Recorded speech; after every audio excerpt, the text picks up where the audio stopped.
Hello and welcome to the second episode of Levi with Levi.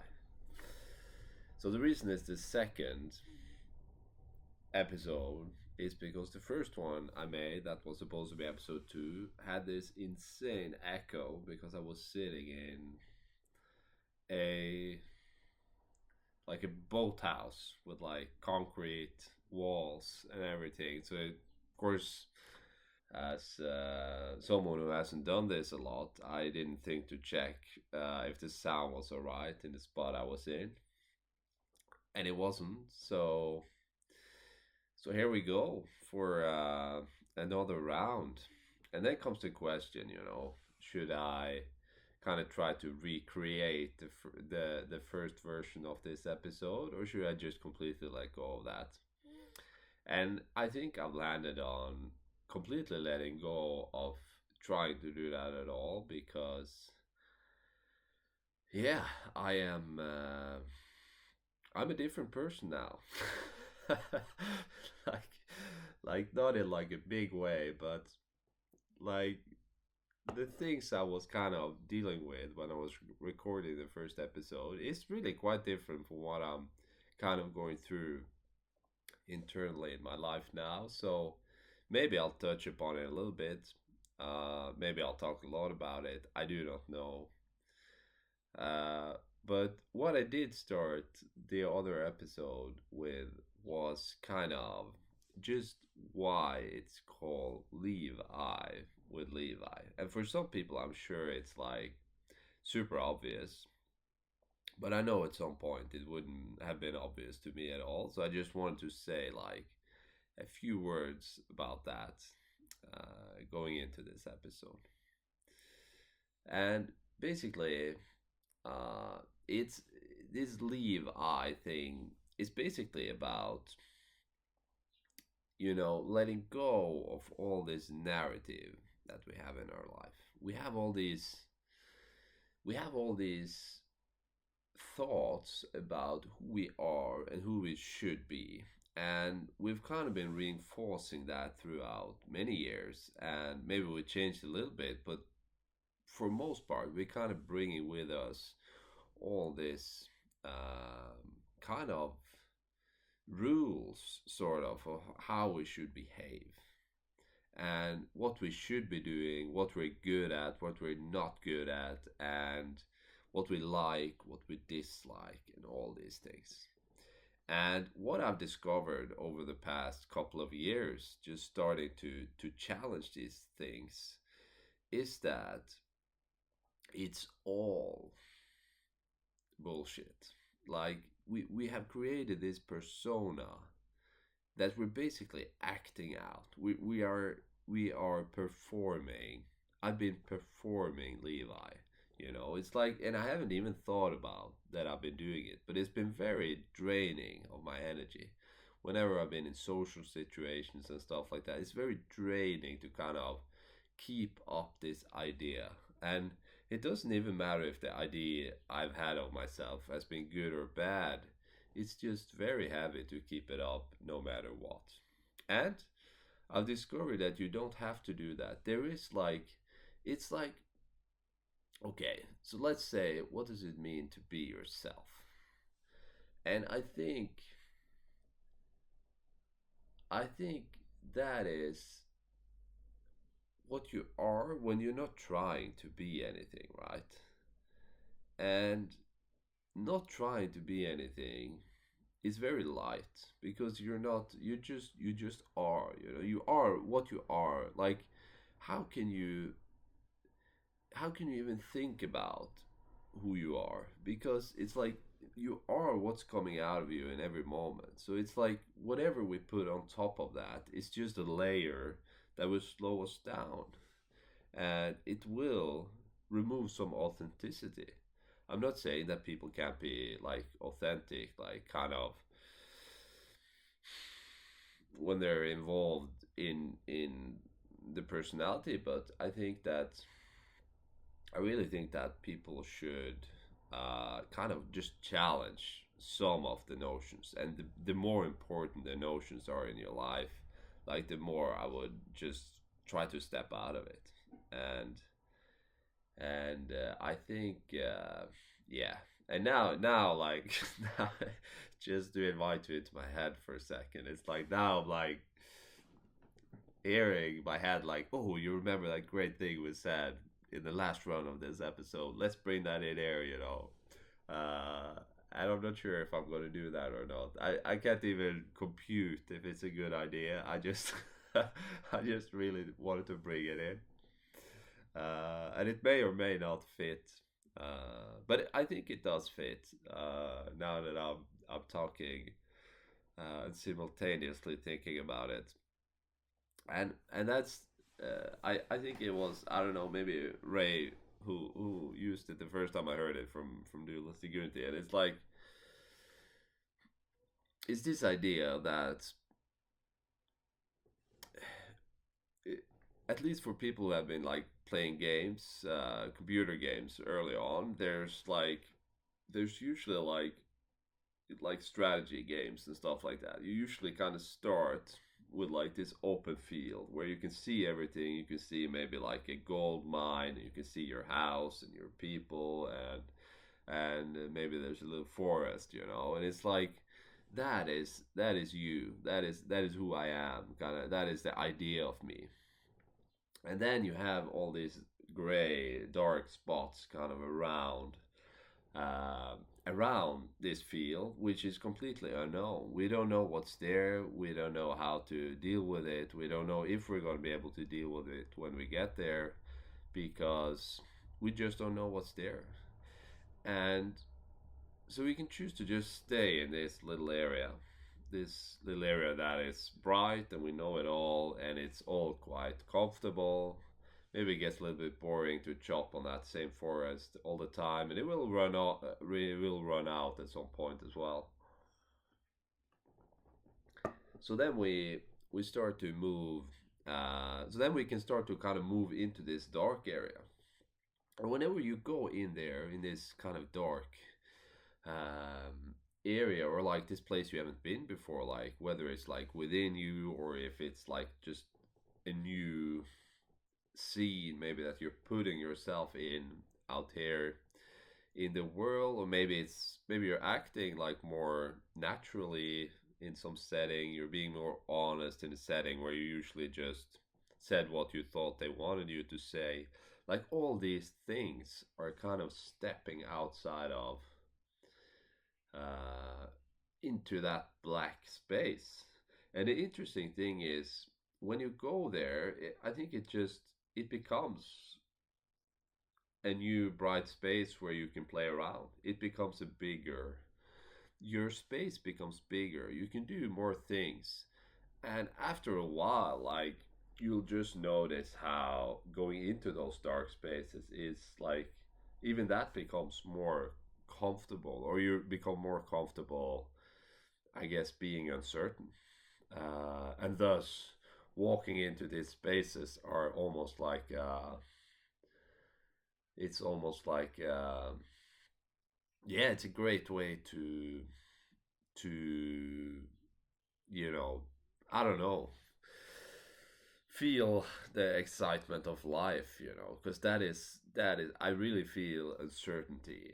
That is kind of that is fuel. That is the fuel uh, to really feel yourself, and to get to know, you know, your limits or lack thereof.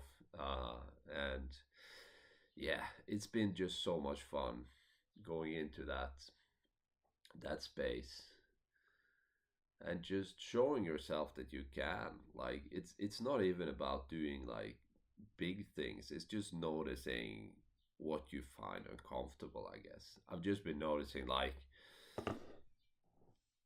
at some point, like a couple of years ago, I found it incredibly uncomfortable to wear like actually this specific.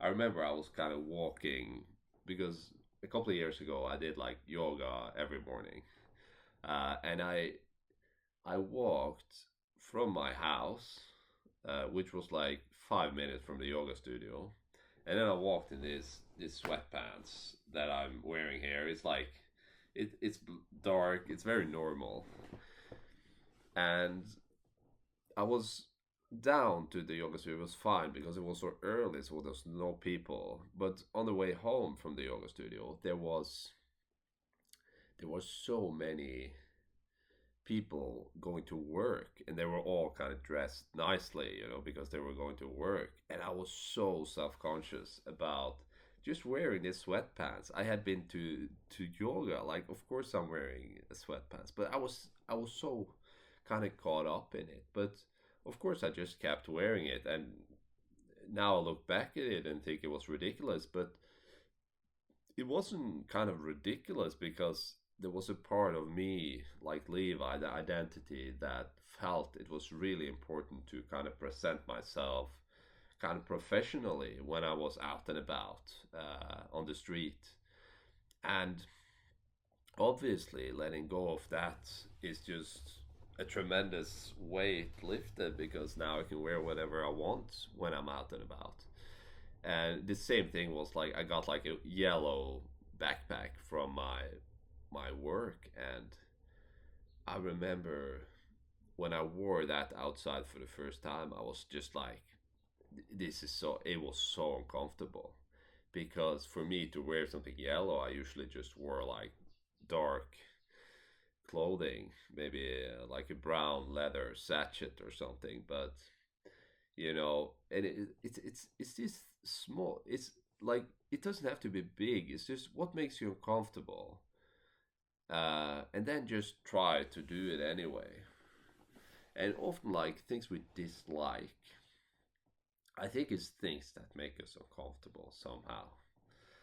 Um, and that's not always true. I think, like, well, kind of, because I was just thinking, like, but I don't like olives, and I really don't.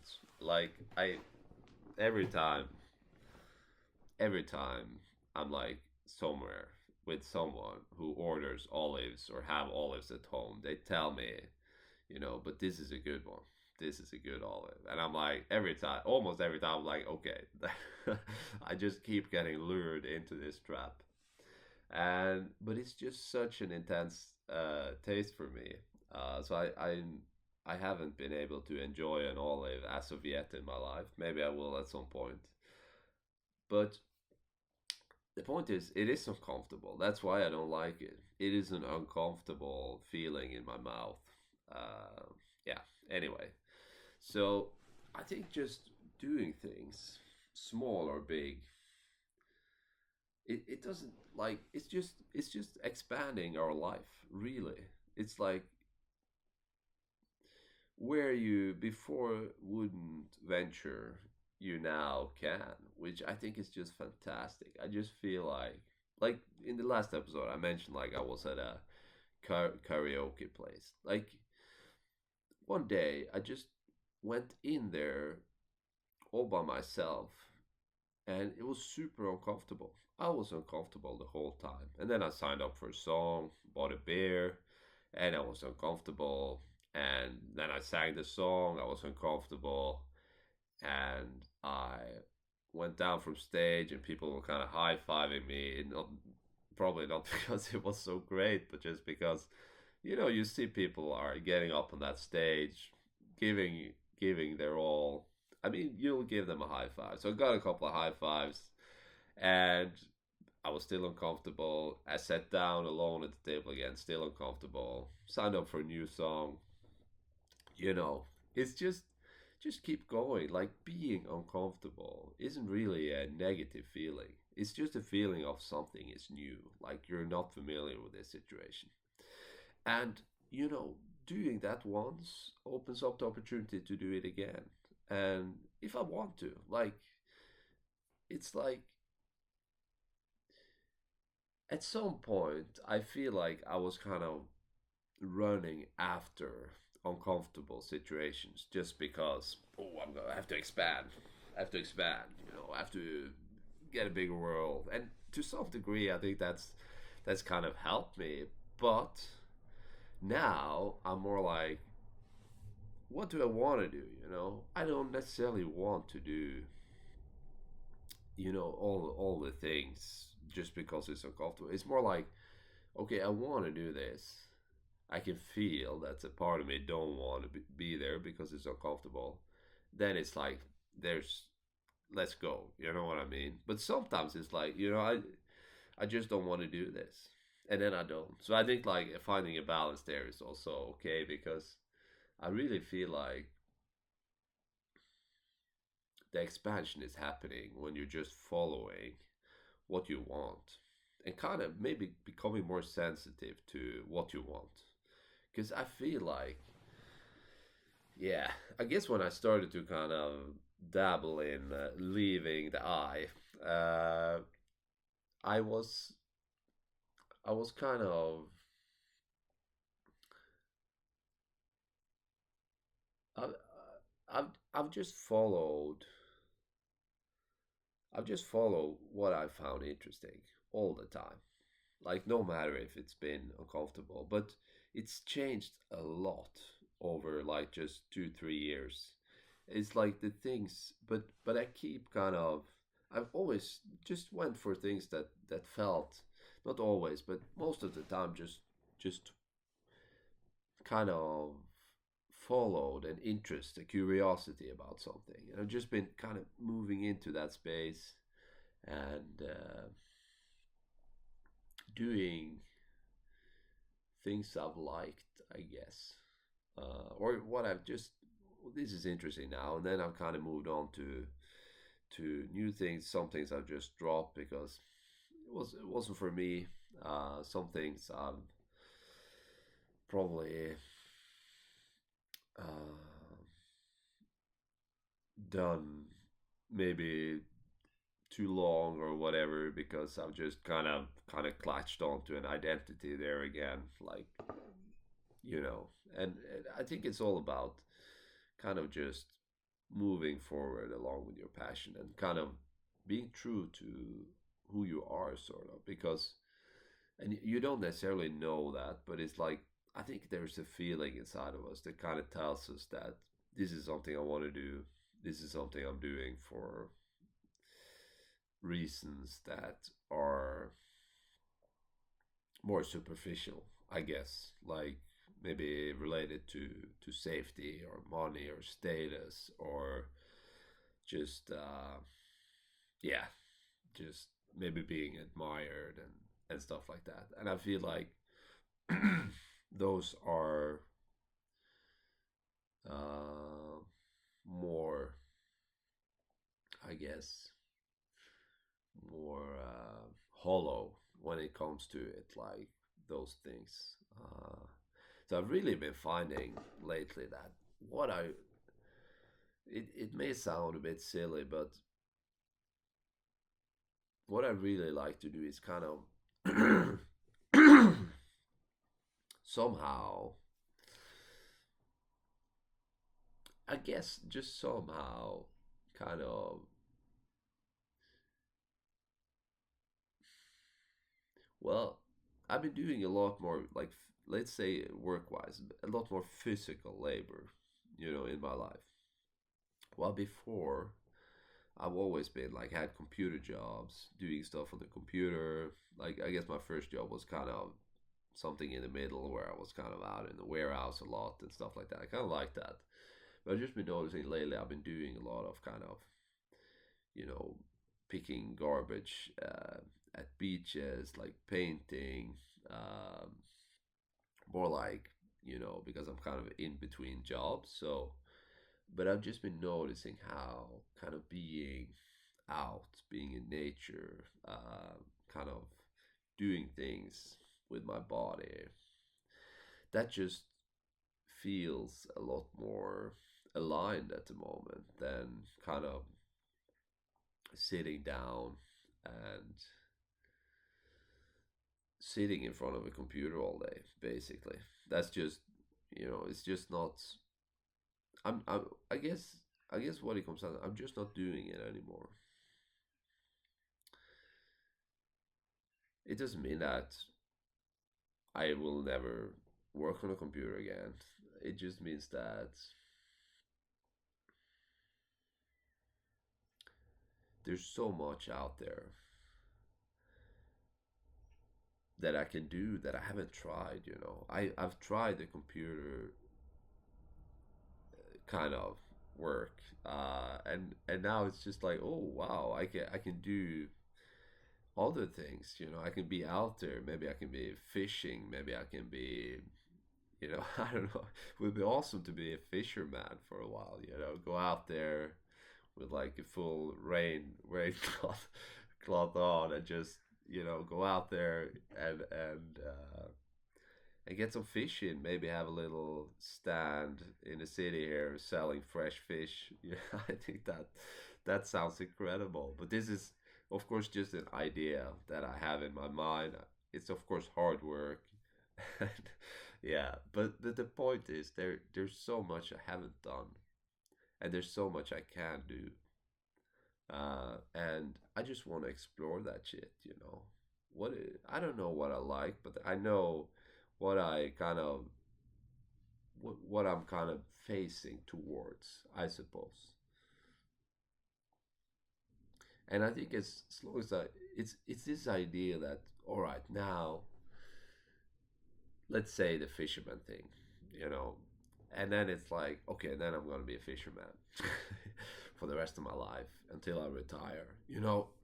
I feel that's a very narrow way to look at our opportunity space, because maybe I'll be a fisherman for a year or a couple of months. I don't know. Maybe I get like an apprenticeship on a boat, and I do it for a couple of months, and then I do something else afterwards. And then maybe 4 years later I buy a boat and start to take apprentices out on the ship, and I do that for 2 years, and then I sell the boat to someone else. It's like no one knows, like, but we are so certain. It's like, now I'm a fisherman, now I'm a computer dude. It's like I feel like we need to just try things without putting our whole life in that basket, because that feels so heavy.